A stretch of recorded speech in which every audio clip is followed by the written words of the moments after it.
Itinurong mastermind ni dating Representative Zaldico sina Pangulong Bongbong Marcos at pinsan nitong si dating House Speaker Martin Romualdez sa 100 bilyong pisong insertions sa 2025 budget. Idinitalye ni Ko ang aligasyon sa isang video statement na ipinadala ng kanyang opisina ngayong araw. Aniya mismong si Budget Secretary Amenna Pangandaman ang nagpaabot ng utos ng Pangulo sa gitna ng pagsisimula ng BICAM process noong nakaraang taon. Tinawagan ko po agad si Yusek Adrian Bersamin at tinanong ko kung may instruction nga ba ang Pangulo na magpasok ng 100 billion. Ang sabi niya ay totoo nga po. Right after our conversation, tinawagan ko po si dating Speaker Martin Romualdez at nireport ko ang instructions ng Presidente to insert the 100 billion projects. At sinabi niya sa akin, what the President wants, he gets. Kwento pa ni Ko, nagpulong sila ni Pangandaman, Romualdez at dalawa pang opisyal sa Malacanang. Doon umano, iniabot sa kanya ang brown leather bag na naglalaman ng listahan ng mga proyektong may kabuang halaga na 100 bilyong piso. Nagsapubliko ng isang listahan si Ko kung saan makikita ang pangalan at lugar ng iba't ibang proyekto, halaga, contract ID at kung kani-kaninong contractor. Pagkatapos ng ilang araw, I informed sina dating Speaker Martin Romualdez, Sekmina Pangandaman, Yusek Adrian Bersamin, and Yusek Jojo Cadiz na kung pwede 50 billion lang ang ipasok sa program funds dahil so sobra ang DPWH funds versus sa DepEd. Pagkatapos ng isang araw, tinawagan ako ni Sekmina at sinabi ang mensahe ng Pangulo.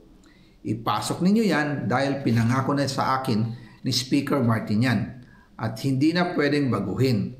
Dinipensahan din ni Ko ang di niya agad pagbalik sa Pilipinas matapos umalis pa Amerika para umano magpagamot noong Hulyo. Nakaplanong bumalik pagkatapos ng SONA ni Pangulo. Tinawagan ako ni dating Speaker Martin Romualdez at sinabihan, stay out of the country. You will be well taken care of as instructed by the President. Ang ibig pala nilang sabihin sa aalagaan ka namin ay gagamitin ako bilang panakipbutas sa kanilang kampanya laban sa korupsyon. Ginawa nila akong poster boy ng kanilang sariling kasinungalingan. Sa briefing kaninang hapon, mariing pinabulaanan ng Malacanang ang mga akusasyon ni Ko. Nagsalita rin si Budget Secretary Amenna Pangandaman. These wild accusations are completely without basis in fact. All the charges leveled against the President are pure hearsay. Let us not forget President Marcos Jr. himself exposed all these flood control anomalies and has taken numerous steps since to ensure that the guilty are brought to justice, the stolen wealth recovered, and the system is fixed to avoid any of this from happening again. BICAM is purely under the power of the legislature. We respect and strictly follow the budget process and all our actions are above board. Wala na pong role ang Office of the President, ang executive sa BICAM.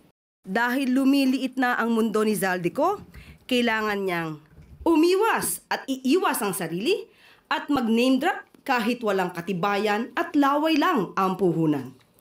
Para masagip ang sarili sa paratang ng pagnanakaw sa kaban ng bayan at mapalitaw na siya ang biktima, siya ay magtatahi ng maling kwento laban sa ibang tao.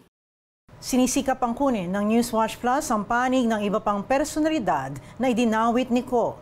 Naging sentro si Ko ng investigasyon sa flood control scandal na mitsa ng isa sa pinakamalalaking kilos protesta ng mga Pilipino laban sa gobyerno.